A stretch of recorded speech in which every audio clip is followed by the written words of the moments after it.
What's up, YouTube? In today's video, I am talking about how to set up a business investment account with your LLC. This is built by SNY. I started my clothing brand pretty much a year ago, man. I closed my last business.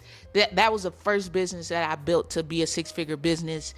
Had six-figure months, and then it went out of business. So, but the thing from that business, I feel like I learned a lot from that business that I have been able to implement in this business. And it's things that I said, if I could have did it this way, I would have did that. And having an investment account, diversifying my investment, not only reinvesting into the business through inventory, that's one of the major things that I feel like I should have implemented. Let's quickly go over how to set up the account, and I'll kind of discuss that real quick. And I'll have all the links down below in the description. So, number one, before we talk about this, I really wanted to just set this up through something super simple like a Robinhood. So when I come on the channel and I show you guys like what I'm investing in, it's something that you could easily do as well. But I quickly learned setting up a investment account with your LLC is not as easy as it is to set it up with your personal accounts. So you can't do it through Robinhood. I reached out to Chase because I set up a business account, which I'll probably end up closing because I kind of like having a smaller credit union for my business and grow the relationship that way. But I set it up because I knew that they allowed for investment accounts, but I quickly found out that once I got on the call with the investment guy, he was like, okay, yeah, we can set the account up. The minimum is $500,000 to get the account started. And I was like, I don't got that yet. So I said, yeah, I don't got that yet. So he was like, just reach back out when that time comes around. And, I love that kind of energy.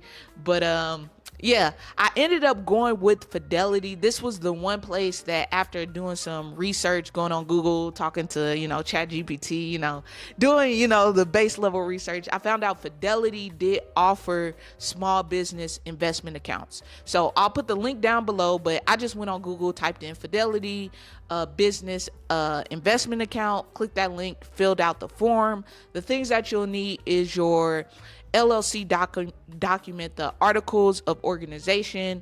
You'll need your EIN number, and then you'll need your business banking account that's set up in your business's name. I think I said that right. Once you got all of that set up, you'll fill out that online. Now, you would think it would be as simple as once you have all that filled out, you can now link your business banking account to your investment account, and that'll be easy. What I found out is it's not. For personal accounts you can link it, but for business accounts you got to fill out this form.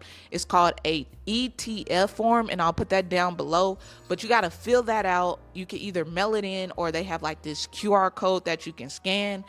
And once you do that, it'll take a couple of days, and then you'll be able to start putting money and investing into this business investment account. So the reason why I think this is so important for small businesses to be doing is because this is what big businesses are doing. And this year I've been heavily focused on like investing and long-term investing.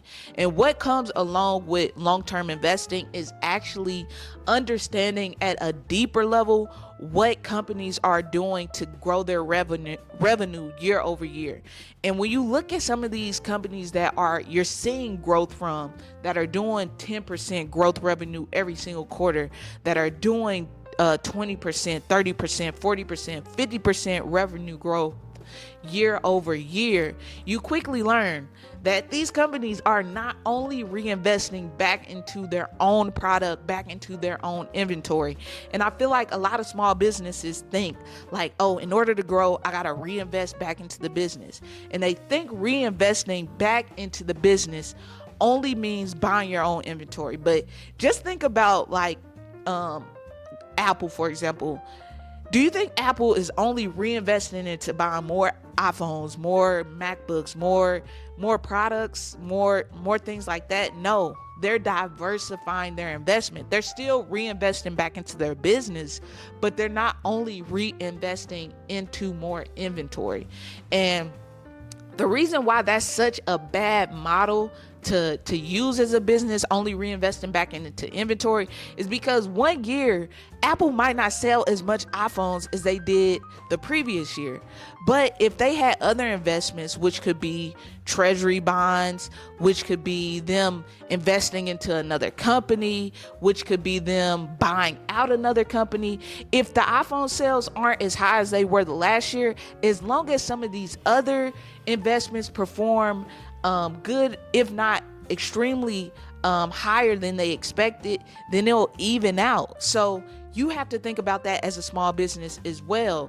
And just studying balance sheets, it really just opened my eyes. It's like these companies are not just letting their money sit in savings accounts. They're either reinvesting into the stock market, into treasury bonds, and getting returns that way.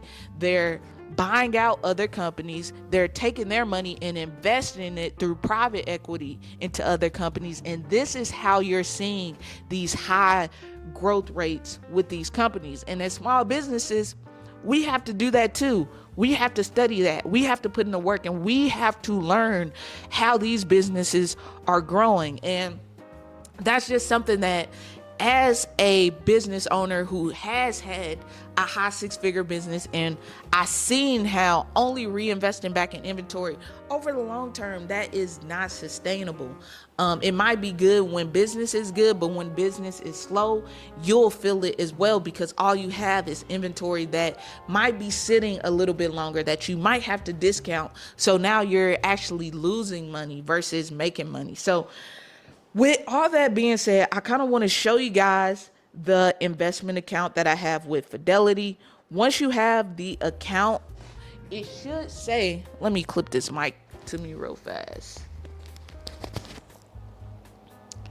But it should say, how mine says right here, it should say limited liability company.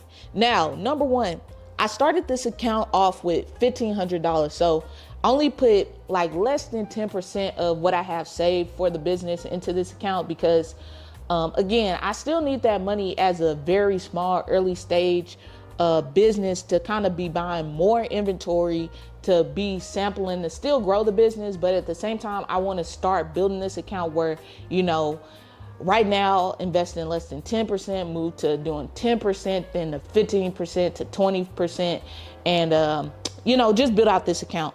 But I started this account out with $1,500, and as you can see, we're already at a little over $1,600. And as a clothing brand with an other extra $116, that's a sample.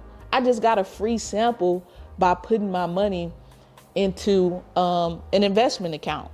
And I feel like that alone right there is like, okay, now I reach out to my manufacturer. I'm like, hey, let me get a sample.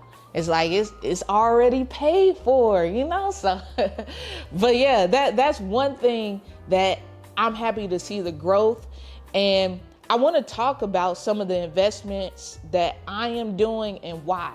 So, again, as I'm learning long-term investments more and more, I'm really understanding these companies.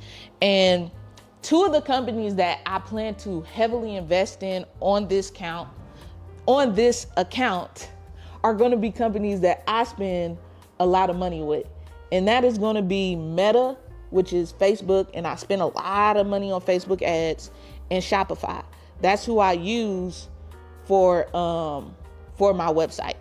And then you see I have two other companies up there, and I'm gonna talk about those. Cheesecake Factory, you might be like, Cheesecake Factory? I'll tell you why. And then also Celsius, which is a energy drink. And the reason why I'm investing into those companies is because I really, really like their business models.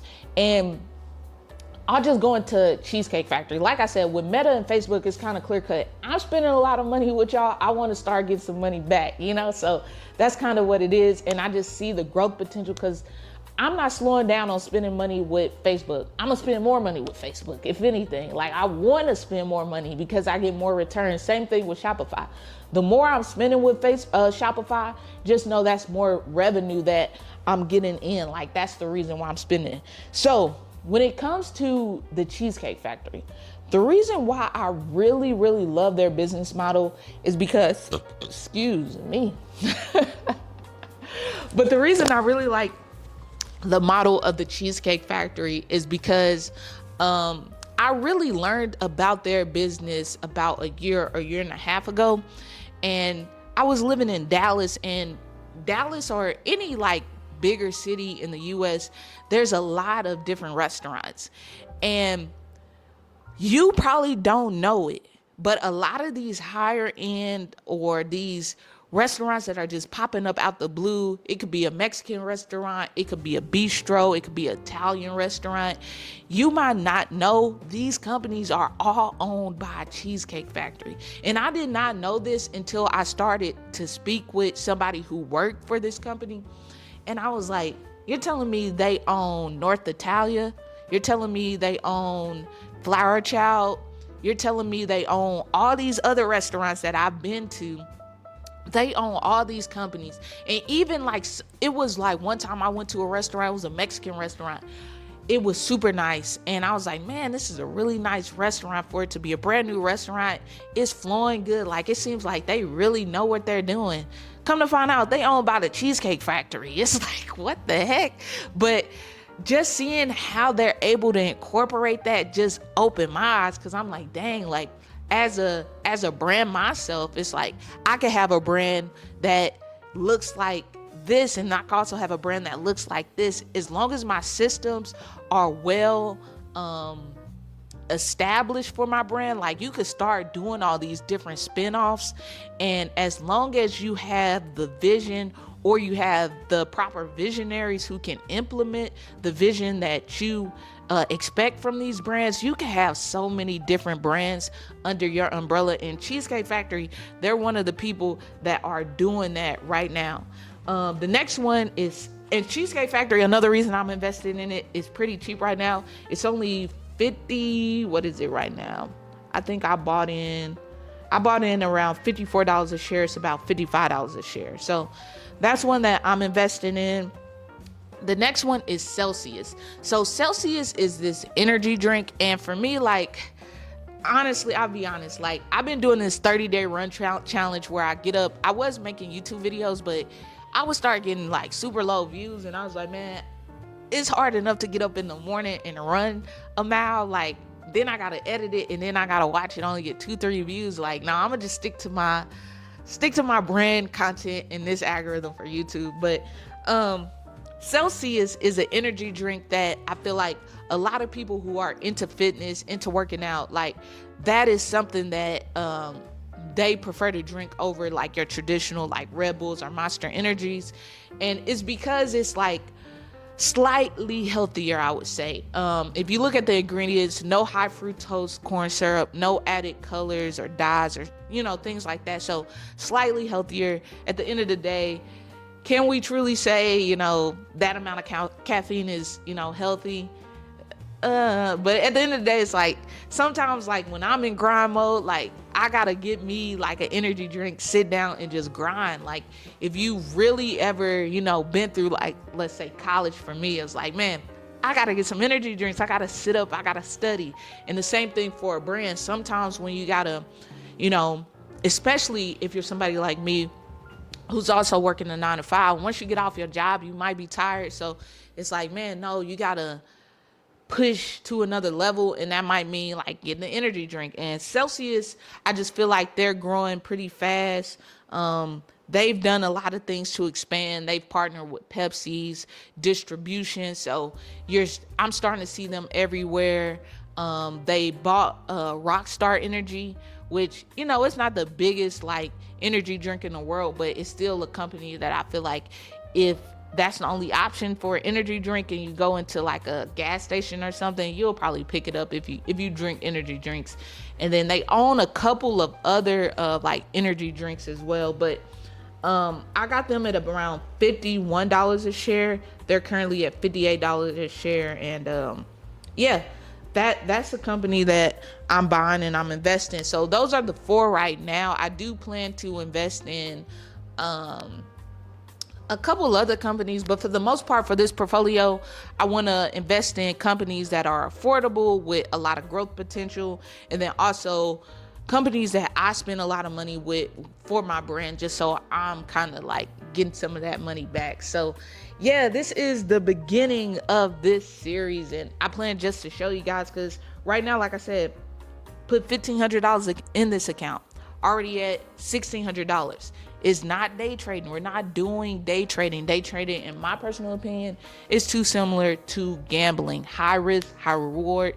This is, I would say, closer to low risk, medium risk, and then depending on how you do it, low reward to medium reward. But at the same time, like, if I don't look at this for the entire year, I just set it up to invest $25 every single month, like, this will grow and I will make money from it. Versus like day trading is like, you got to get up every single day and you got to do it every single day. That's not passive, and it's also low probability, which is gambling. I'm just saying. And that's coming from somebody who has, attempted to do some day trading. But I just got a package in. FedEx came to the door while I was getting ready to kind of shoot this video. So gotta see what this is. I need to go take some pictures for the brand, get some content, and get a product up. I've been dealing with a lot of freaking issues with customs right now. The whole tariff thing, I know a lot of people aren't talking about it, but as a brand owner, like, yes, you are getting affected. Like, you're either paying a lot more, which everybody for the most part is paying a little bit more than they were paying last year. And right now, due to the tariffs and due to the fact that they cut the minimums for how they have to inspect orders, every single order is getting inspected. So customs is so backlogged and so delayed at this point that like, two of my packages have been in customs for over a month and a half. One of them took a month to get to me. I only got one on time. The rest of them got to me super, like I said, two of them are delayed. And I just been super communicative, I think that's a word, with my customers, and just letting them know, like, I'm working to get these orders and these packages in. If you want a refund, get a refund, because I don't want a lot of chargebacks on my Shopify. That's how your Shopify gets shut down. If people want a refund, send them a refund. I only had one customer do a chargeback, and then the thing was, yesterday, he's gonna email me and ask me about the order. I'm like, bro, you submitted a chargeback. What are you talking about? I said you can't order. You can't shop with us no more. He was like, oh, I'm so sorry. I thought it was a scam. I was like, you should have just asked for a refund. I would have sent it.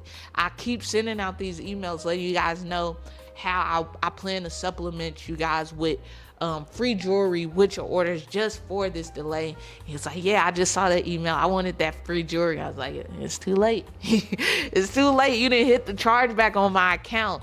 You trying to take me down, man. No, I'm just kidding. But yeah, that's this video today as far as the investment stuff. I'm about to go eat breakfast. I got up today. Today's like, on the weekends, those are the days I don't do like my runs for the most part. Probably tomorrow I will, though. I'll probably get up and run, but I need to hop on the computer, get back to design. And like, I've been cooking up, like, I really want to take this brand to another level, to a more defined look for the brand, and more consistent, and products that, like, when I look at the products, I'm like really proud of the things that I've created. So that's what I'll be working on today. Make sure you guys hit that thumbs up for me. If you want to see more videos like this, make sure you hit that thumbs up. Make sure you leave comments down below. But this is Built by SNY. Thanks for watching, and I'll see you guys in the next video. Peace.